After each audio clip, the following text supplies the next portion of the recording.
दोस्तों, क्या होगा जब एक युवक अपने घोड़े और अपनी इज्जत बचाने के लिए अंग्रेजों और जमींदारों से मुकाबला करने का फैसला करता है। मैं बात कर रहा हूँ आज़ाद फिल्म की दिलचस्प कहानी की, जहाँ घोड़ा एक जानवर नहीं बल्कि एक दोस्त और प्रतीक बन जाता है संघर्ष और आज़ादी का। क्या गोविंद अपने बदले को पूरा कर पाएगा? देखिए पूरी कहानी को और जुड़िए इस एडवेंचर के सफ़र में। वीडियो को अंत तक ज़रूर देखना और चैनल को सब्सक्राइब करना मत भूलना। तो कहानी की स्टार्टिंग होती है 1920 से, जहां हम एक गोविंद नाम के लड़के को देखते हैं जिसकी दादी गोविंद और उसकी बहन को महाराणा प्रताप और उसके घोड़े चेतक की कहानी सुना रही होती है और वो सुनकर गोविंद काफ़ी खुश हो जाता है। तो गाइस, यहाँ पर पता चलता है कि गोविंद को घोड़े बहुत ज़्यादा पसंद है, इसलिए वो चाहता है कि उसके पास भी एक बढ़िया सा घोड़ा हो जो बिल्कुल चेतक की तरह हो। एंड यहाँ गोविंद अपने पिता के साथ यहाँ के जमींदार के घोड़े के अस्तबल में काम करता था, लेकिन वहाँ पर उसे घोड़े पर बैठना अलाउड नहीं था। वो बस यहाँ घोड़ों का ख्याल रखता था। देन इसके बाद जानकी को दिखाया जाता है। जानकी जमींदार की बेटी होती है। वो अचानक वहाँ पर आ जाती है, जो कि बिल्कुल ब्रिटिश लड़कियों की तरह लग रही होती है। गोविंद उससे बात करने की कोशिश करता है, लेकिन उसको जानकी भाव नहीं देती है। एंड उसके बाद हम देखते हैं कि गोविंद अपने काम में लग जाता है। अचानक से मौका देखकर वह एक घोड़े पर बैठने की कोशिश करता है, लेकिन वो घोड़ा बहुत ज़्यादा बेकाबू हो जाता है और गोविंद को लेकर वहाँ से भाग जाता है। जब वह घोड़ा गोविंद को लेकर भाग रहा होता है, तभी जानकी उसे देख लेती है। इस बारे में जमींदार यानी अपने पिता को भी बता देती है।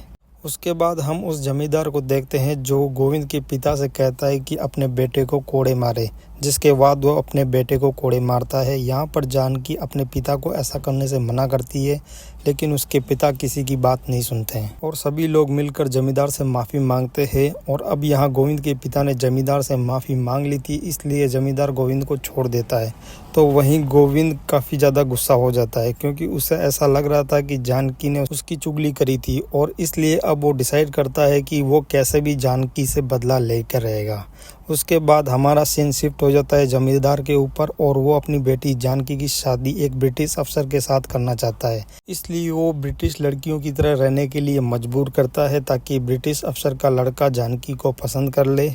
और दूसरी तरफ हम देख पाते हैं जानकी के भाई को, जो एक गांव को खाली करवाता है और उनकी सारी ज़मीन को हड़प लेता है। उन सारे गांव वालों को मिलकर दूसरे देश भेजने लगता है, ताकि वह वहां जाकर मजदूरी कर सके। यहाँ पर हमें पता चलता है कि जानकी के भाई को यह सब कुछ करने के लिए ब्रिटिश ऑफिसर ने कहा था। जिसके बाद वो घर आता है और उसकी वाइफ केसर पार्टी में जाने से मना कर देती है, जिसकी वजह से जानकी का भाई काफ़ी गुस्सा हो जाता है। उसके बाद कुछ गांव वालों को दिखाया जाता है और उनको ज़बरदस्ती दूसरे देश भेजा जाता है, ताकि वो वहाँ जाके मजदूरी कर सकें। तभी एक कपल अपने बेटे को कहता है कि तुम यहाँ से भाग जाओ, ताकि वो अपनी लाइफ जी सके। लेकिन वो बेटा अपनी मम्मी पापा को छोड़कर भागना नहीं चाहता, लेकिन अपने पापा के कहने पर वो भागने लगता है। और यह देखकर ब्रिटिश ऑफिसर उस पर गोलियां चलाना स्टार्ट कर देते हैं, लेकिन लड़के का पिता ऐसा करने से रोकता है। तो ब्रिटिश ऑफिसर उसे भी गोली मार देते हैं और जिसकी डेथ हो जाती है। जिसके बाद इस लड़के को मारने लगते हैं। तभी वहां पर बागी विक्रम सिंह आ जाता है। अब विक्रम सिंह की बात करें तो विक्रम सिंह आम लोगों के हक के लिए लड़ता है एंड अंग्रेजों के लिए एक डाकू था। वो अभी आम लोगों के लिए एक बागी था। अब विक्रम सिंह वहां आकर सब गांव वालों को बचा लेता है और उस लड़के को गन देता है, जिसके बाद लड़का उस ब्रिटिश ऑफिसर को मार देता है। इसके बाद अंग्रेज अनाउंस करते हैं कि जो भी विक्रम सिंह को पकड़ेगा उसे प्राइज़ मिलेगा। और जिसके बाद गोविंद को देखते हैं कि जो डिसाइड करता है कि होली में जानकी को कलर लगाएगा और अपनी इंसल्ट का बदला लेगा। जिसके बाद होली का फंक्शन स्टार्ट हो जाता है, जहाँ पर जानकी आई होती है। गोविंद जानकी को कलर लगाने लगता है, जिससे जानकी बहुत गुस्सा हो जाती है और गोविंद को पानी में धक्का दे देती है। और गोविंद जानकी के गुस्से को देखकर काफ़ी डर जाता है, क्योंकि उसे लगता है कि ये बात वो अपने पिता को जाकर बताएगी और पता नहीं जमींदार उसके साथ क्या करेगा। इसलिए गोविंद तुरंत वहाँ से भाग जाता है और वो भाग के एक जगह जाता है। वहाँ पर एक घोड़े को देखता है जिसका नाम होता है आज़ाद। और गोविंद को आज़ाद पहली नज़र में बहुत पसंद आ जाता है, क्योंकि गोविंद को घोड़े बहुत पसंद थे। और यहाँ पे पता चलता है कि आज़ाद विक्रम सिंह का घोड़ा है और यहाँ पर विक्रम सिंह केसर से मिलने आया, जहाँ केसर चाहती थी कि विक्रम उसे अपने साथ लेकर जाए, लेकिन विक्रम कहता है कि वो ऐसा नहीं कर सकता, क्योंकि वो जानता है कि उसकी जान को खतरा है। इसीलिए वो उसे अपने साथ ले जाकर उसकी जान को खतरे में नहीं डाल सकता। इसीलिए केसर से कहता है कि वो ज़िंदा रहे या फिर ना रहे, लेकिन तुम्हें ज़िंदा रहना होगा। यह बोलकर विक्रम आजाद वहाँ से चला जाता है और गोविंद उसका पीछा करने लगता है। तभी केसर भी अपने घर आ जाती है और उसका हस्बैंड उससे पूछता है कि वो कहाँ गई थी, तो वो केसर से झूठ बोलती है कि वो मंदिर गई थी। लेकिन उसके पति को पता हो कि केसर विक्रम से मिलने गई थी, इसलिए वो केसर से कहता है कि वो चाहता तो केसर को मार सकता है, लेकिन वो सबसे पहले विक्रम को मारेगा क्योंकि वो जानता है कि केसर उसी से प्यार करती है। फिर हम गोविंद को देखते हैं जिसे विक्रम के लोग पकड़ लेते हैं क्योंकि उन्होंने उसे देख लिया था। गोविंद विक्रम का पीछा कर रहा था। वह जब उससे पूछताछ की जाती है तो गोविंद बताता है कि वो विक्रम का नहीं बल्कि आजाद का पीछा कर रहा था। ये सुनकर विक्रम उससे कहता है कि वो जाकर आजाद पे बैठ जाए, लेकिन गोविंद आजाद पर बैठने जाता है तो आजाद उसे ऊपर बैठने नहीं देता है और उसे नीचे गिरा देता है। ये देखकर विक्रम गोविंद को समझाता है कि गोविंद को घोड़े को काबू में बस उसका सरदार ही कर सकता है और आजाद का सरदार मैं हूँ। यह सुनने के बाद गोविंद उससे कहता है कि एक ना एक दिन वो आजाद के ऊपर जरूर बैठेगा। जिसके बाद गोविंद उसके साथ ही रहने लगता है कि वह अब वापस नहीं जाना चाहता था क्योंकि उसे जमींदारों से डर लग रहा था और इसलिए गोविंद अब उन्हीं के साथ रुक जाता है और डिसाइड करता है कि वो भी अब डाकू बनेगा और जानकी से बदला लेगा। यह सुनने के बाद विक्रम उसे समझाता है कि वो डाकू नहीं है बल्कि वो बागी है जो लोगों की मदद करते हैं। साथ ही विक्रम से कहता है कि बार बार जानकी का नाम लेता है, क्या सच में वो जानकी से इतनी नफरत करता है या फिर तुझे जानकी से प्यार हो गया है। और यह सुनने के बाद गोविंद के पास कोई जवाब नहीं होता है। तो वहीं गोविंद बार बार आजाद को इम्प्रेस करने की कोशिश करता रहता है, लेकिन आजाद उसे बिल्कुल भी भाव नहीं दे रहा था। जिसके बाद विक्रम गोविंद को एक दूसरा घोड़ा दे देता है और दूसरी तरफ गोविंद के पिता काफी परेशान हो रहे थे क्योंकि गोविंद का कुछ पता नहीं चलता है। वहीं दूसरी तरफ गोविंद आजाद को इम्प्रेस करने में लगा रहता है। आजाद को इम्प्रेस करने के चक्कर में विक्रम के फ्रेंड के साथ कुश्ती लड़ता है, लेकिन वो हार जाता है। यह देखकर आजाद कहीं ना कहीं उसे टीज कर रहा होता है। वो देखने के बाद गोविंद को गुस्सा आता है और वह जीत जाता है। जिसके बाद वो आजाद को चिढ़ाने लगता है और साथ ही गोविंद यह भी समझ जाता है कि विक्रम कोई बुरा आदमी नहीं है। इसीलिए वह विक्रम के दोस्त से विक्रम की कहानी पूछता है। तब उसे पता चलता है कुछ साल पहले विक्रम बस एक किसान था और एक दिन विक्रम ने देखा कि एक ब्रिटिश ऑफिसर घोड़े के बच्चों को मार रहे हैं क्योंकि वह बहुत ज़्यादा कमज़ोर था, तो इसीलिए उसे खत्म करना चाहता था। यह देखने के बाद विक्रम वहां पर जाता है और उस ब्रिटिश ऑफिसर से रिक्वेस्ट करता है कि वह घोड़े के बच्चे को ना मारे बल्कि उसे छोड़ दे। वो उस अफसर से कहता है कि आपको भगवान आशीर्वाद देगा। यह सुनने के बाद उस ऑफिसर ने उस घोड़े के बच्चे को विक्रम को दे दिया। जिसके बाद विक्रम ने उसकी बहुत ज़्यादा सेवा की और उसका नाम आज़ाद रख दिया। आज़ाद और विक्रम का रिलेशन काफ़ी स्ट्रॉन्ग हो गया। वहीं विक्रम और केसर एक दूसरे से बहुत ज़्यादा प्यार करते थे और वो दोनों एक दूसरे से शादी करना चाहते थे। लेकिन तभी जानकी के भाई की नज़र केसर पर पड़ गई और वो उसके साथ शादी करना चाहता था। लेकिन यह जब उसे पता चला कि केसर विक्रम से प्यार करती है और वो उसके साथ शादी नहीं करेगी तो उसने विक्रम के सारे खेत छीन लिए। जिसके बाद उसे इतना पीटा और मरने के लिए छोड़ दिया। जब भी वो विक्रम को मारने वाला होता है तभी केसर वहाँ आ जाती है और वह जानकी के भाई से कहती है कि वो उससे शादी कर लेगी, लेकिन उसके बदले में उसे विक्रम को जिंदा छोड़ना होगा।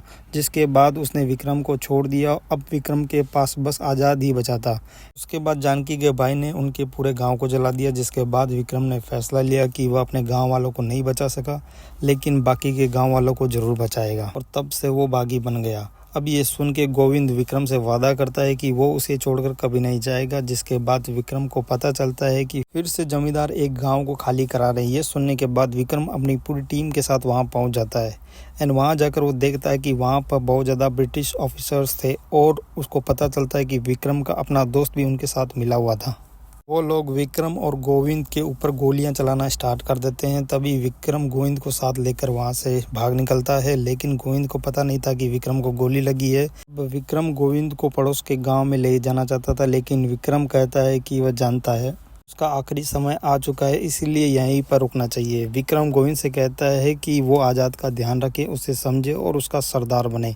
यह बोलने के बाद विक्रम की मौत हो जाती है। यह देखकर आज़ाद बहुत दुखी हो जाता है और गोविंद और विक्रम का अंतिम संस्कार कर देता है और आज़ाद को अपने साथ लेकर केसर के घर के बाहर आता है केसर से मिलने के लिए। एंड जब केसर आज़ाद को देखती है तो वो उससे मिलने के लिए बाहर आती है। तब गोविंद उसे बताता है कि विक्रम अब नहीं रहा। जो सुनने के बाद केसर काफ़ी रोने लगती है क्योंकि वो जानती थी इसके पीछे उसके पति का हाथ है। देन हम देखते हैं कि गोविंद केसर को विक्रम की पगड़ी देता है और वहाँ से जाने लगता है। तभी वो देखता है कि जानकी अपने रूम में म्यूजिक बजा रही है, जो देखकर गोविंद उसके रूम में आ जाता है। लेकिन जानकी उससे बिल्कुल भी नहीं डरती और ना ही चिल्लाती है। वो गोविंद से पूछती है कि तुम इतने दिन कहाँ थे, जिस पर गोविंद बताता है कि उसे डर था कि कहीं जानकी फिर से उसकी चुगली जमींदार से ना कर दे, इसलिए वह यहाँ से भाग गया था। जिस पर जानकी उससे कहती है कि मैंने कभी तुम्हारी चुगली अपने पिता से नहीं की थी और उस दिन जब तुम्हें पीटा जा रहा था तब मुझे भी बहुत ज़्यादा बुरा लग रहा था। ये सुनने के बाद गोविंद को बहुत ज़्यादा अच्छा लगता है। जिसके बाद जानकी गोविंद से कहती है अगर उसके पास घोड़ा है तो वो दोनों रेस लगाएंगे, और गोविंद भी रेस लगाने के लिए तैयार होता है। जिसके बाद गोविंद आज़ाद को लेकर अपने घर आ जाता है और उसके पिता आज़ाद को देखकर काफ़ी शॉक्ड हो जाते हैं। वो समझ गए थे कि आज़ाद एक काफ़ी अच्छा घोड़ा है और वो चाहते थे कि गोविंद इस घोड़े को जमींदार को दे दे, क्योंकि अगर किसी को पता चला कि उसके पास इतना अच्छा घोड़ा है तो जमींदार उससे छीन लेगा। इससे अच्छा है कि वो पहले ही उस घोड़े को दे दे। लेकिन गोविंद ऐसा करने से मना कर देता है और कहता है कि यह विक्रम सिंह का घोड़ा है और वो उसे कहीं भी नहीं जाने देगा। जिसके बाद उसके पिता कहते हैं कि ऐसे खुले में उसे नहीं रख सकते, इसलिए गोविंद को आज़ाद को छुपा कर रखना पड़ता है। जिसके बाद गोविंद उस रात आज़ाद को अपने घर में ही रखता है और अगले दिन एक खंडेल जगह पर उसके रहने का बंदोबस्त कर देता है। एंड गोविंद भी आज़ाद के साथ वहीं पर रहता है। वह उसे खाना खिलाने की बहुत कोशिश कर रहा था, लेकिन आज़ाद इतना दुखी था कि वह खाली शराब ही पिए जा रहा था। अब गोविंद को बिल्कुल समझ नहीं आ रहा था कि आखिर आज़ाद को कैसे खाना खिलाया जाए, इसलिए वो इस बारे में जानकी से बात करता है। तो जानकी उससे कहती है कि शराब में चने मिलाकर उसको दे दे तो वो उसे खा लेगा। गोविंद बिल्कुल ऐसा ही करता है और फाइनली आज़ाद खाना खा लेता है। जिसके बाद गोविंद बहुत खुश हो जाता है और वो डिसाइड करता है कि कल से जानकी के साथ रेस लगाएगा, लेकिन हम देख आज़ाद उसे अपने ऊपर बैठने नहीं देता है, जिसकी वजह से गोविंद काफ़ी गुस्सा हो जाता है, क्योंकि आज़ाद के लिए वह सब कुछ कर रहा था लेकिन फिर भी आज़ाद उसे ऊपर बैठने नहीं दे रहा है। जिस पे जानकी उसे कहती है कि आज़ाद को कोई दोस्त नहीं बल्कि सरदार चाहिए, जो उसके आगे पीछे जोक नहीं मारता हो बल्कि अच्छा काम करता हो। यह सुन के गोविंद को समझ में आता है कि आज से वह आज़ाद के लिए अच्छा सरदार बन के दिखाएगा। यह देखकर आज़ाद गोविंद से इम्प्रेस हो जाता है और वह उसे अपने ऊपर बैठने की परमिशन दे देता है। जिसके बाद गोविंद काफ़ी खुश हो जाता है। अब हम देखते हैं कि जानकी और गोविंद काफ़ी सारा टाइम अपने साथ स्पेंड करते हैं। इसके साथ ही जानकी की घोड़ी और आज़ाद के घोड़े भी एक दूसरे को पसंद करते हैं और अपने साथ बहुत सारा टाइम स्पेंड करते हैं। एक दिन जानकी और गोविंद घुड़सवारी कर रहे थे, तभी वहाँ पर जेम्स आ जाता है जो जानकी का मंगेतर होता है। अब वो आज़ाद को देखता है और आज़ाद उसे बहुत पसंद आ जाता है। वो हर हाल में आज़ाद को ख़रीदना चाहता है, लेकिन गोविंद उसको बेचना नहीं चाहता और वो बेचने से मना कर देता है। जो सुनने के बाद जेम्स को बहुत ज़्यादा गुस्सा आ जाता है, क्योंकि अब हर हाल में उसे आज़ाद चाहिए। एंड वो फिर ज़मींदार से इसकी बात करता है। जिसके बाद ज़मींदार गोविंद के पिता को बुलाता है और उसे धमकी देता है अगर उन्होंने आज़ाद को नहीं दिया तो वो उनसे सब कुछ छीन लेगा। और यह सुनने के बाद गोविंद के पिता बहुत ज़्यादा डर जाता है। ये सब देखकर गाँव वाले भी सभी यही कहते हैं कि आज़ाद को दे देना चाहिए, क्योंकि आज़ाद अगर इधर रहेगा तो पूरे गाँव को खतरा है। तभी वहाँ पर गोविंद की दादी आती है और वो कहती है कि जब तक लोग ऐसे ही अत्याचार को सहते रहेंगे तब तक ये सारे अत्याचार करते रहेंगे। तभी गांव वालों को एक बात पता चलती है कि हॉर्स रेस होने वाली है, जिसमें जो भी जीतेगा उसको 11,000 रुपये मिलेंगे। तभी वहाँ पर गोविंद आज़ाद को लेकर आ जाता है और आज़ाद को देखकर सभी गाँव वाले शौक हो जाते हैं, क्योंकि आज़ाद सच में बहुत खूबसूरत घोड़ा था। और वो सारे गांव वालों को बोलता है कि इस रेस में पार्टिसिपेट करेगा, क्योंकि अगर वो जीत गया तो पूरे गाँव वालों का कर्जा वो चुका देगा, और अगर वो इस रेस में हार जाता है तो आज़ाद को जमींदार को दे देगा। जिसके बाद गांव वाले भी इस बात को मान लेते हैं। उसके बाद सभी गांव वाले मिलकर जमींदार के पास जाते हैं, उसे कहते हैं कि इस बार गोविंद को भी इस रेस में पार्टिसिपेट लेना चाहिए। अब ये बात सुनने के बाद जमींदार को गुस्सा आता है, क्योंकि सारे गाँव वाले एक साथ आए थे, इसलिए वह मान जाता है, क्योंकि सारे गाँव वालों के खिलाफ वह नहीं जा सकता है और इस रेस में पार्टिसिपेट करने के लिए परमिशन दे देता है। हम जानकी को देखते हैं कि जिसका भाई प्लानिंग कर रहा है कि गोविंद से उसका घोड़ा को कैसे छीने। यह बात जानकी सुन लेती है और वो अपने भाई से कहती है कि वो एक मर्द है और उसे मर्दों की तरह लड़ना चाहिए, ना कि ऐसे। इसके बाद हम गोविंद को देखते हैं कि जो किसी काम से बाहर चला जाता है और आज़ाद अकेला होता है। तभी वहाँ पर एक आदमी आता है और आज़ाद के ऊपर हमला करने लगता है। तभी वहाँ पर गोविंद का पिता आ जाता है और आज़ाद को बचाने की कोशिश करता है, जिसमें गोविंद का पिता काफ़ी चोटिल हो जाता है और वो आज़ाद को लेकर चला जाता है। एक्चुअली ये सब जेम्स ने करवाया था। जेम्स आज़ाद के ऊपर बैठना चाहता था, लेकिन आज़ाद उसे अपने पास भी नहीं आने देता था, जिसकी वजह से जेम्स गुस्सा हो गया और आज़ाद को शूट करने वाला होता है। तभी वहाँ पर जानकी आ जाती है एंड वो जेम्स को रोकती है और उसे कहती है कि उसे आज़ाद से भी अच्छा घोड़ा मिल जाएगा, इसलिए उसे आज़ाद को नहीं मारना चाहिए बल्कि इंग्लैंड भेज देना चाहिए। और ये आइडिया जेम्स को काफ़ी अच्छा लगता है, इसलिए उसे आज़ाद को इंग्लैंड भेजने की तैयारी स्टार्ट कर देता है। देन हम गोविंद को देखते हैं जो अपने पिता की हालत को देखकर बहुत परेशान हो जाता है। देन उसे सब कुछ समझ में आ जाता है कि यहाँ पर क्या हुआ था। तभी वहाँ पर जानकी के भाई लोग आ जाते हैं और गोविंद को पकड़कर ले जाते हैं और काफ़ी मारपीट करते हैं। ये देखकर जानकी को बहुत बुरा लगता है और गोविंद को बचाने की कोशिश करती है, लेकिन केसर उसे रोक लेती, कहती है कि अगर तुम गोविंद को बचाना चाहती हो तो सही वक्त का इंतज़ार करो। इसके बाद हम देखते हैं कि रात हो जाती है और वहाँ पर कोई भी नहीं था और जानकी गोविंद को लेकर वहाँ से भाग निकलती है। रास्ते में गोविंद को बताती है कि जेम्स आज़ाद को इंग्लैंड भेज रहा है, जो सुनने के बाद गोविंद वहीं उतर जाता है और आज़ाद के पास चला जाता है। एंड वे वोट पर जाकर सभी लोगों को मार देता है और आज़ाद को रेस से पहले गांव में वापस लेके आता है। ये देखकर गोविंद के गांव वाले काफ़ी खुश होते हैं, वो भी रेस में पार्टिसिपेट करने वाला होता है। ये देखकर जानकी के भाई को बहुत गुस्सा आता है और वह आज़ाद को चाकू मार देता है, जिसकी वजह से आज़ाद जख्मी हो जाता है। लेकिन फिर आज़ाद अपने सरदार विक्रम को याद करता है, इस तरीके से दौड़ता है कि रेस वही जीतता है। और रेस जीतने के बाद गोविंद को 11,000 रुपये मिलते हैं। उसका पूरा गांव जमींदार के कर्ज से आज़ाद हो जाता है और यहीं पर इस मूवी का एंड हो जाता है। दोस्तों, मैंने पाताल लोक सीज़न 2 का भी एक्सप्लेनेशन किया है, जिसका लिंक मेरे वीडियो के डिस्क्रिप्शन में है, वहां जाकर आप उसको दे सकते हैं। अगर एक्सप्लेनेशन अच्छी लगी हो तो वीडियो को लाइक करें और शेयर करें, सब्सक्राइब जरूर करें। Thank you. तो मिलते हैं अगले वीडियो में। धन्यवाद।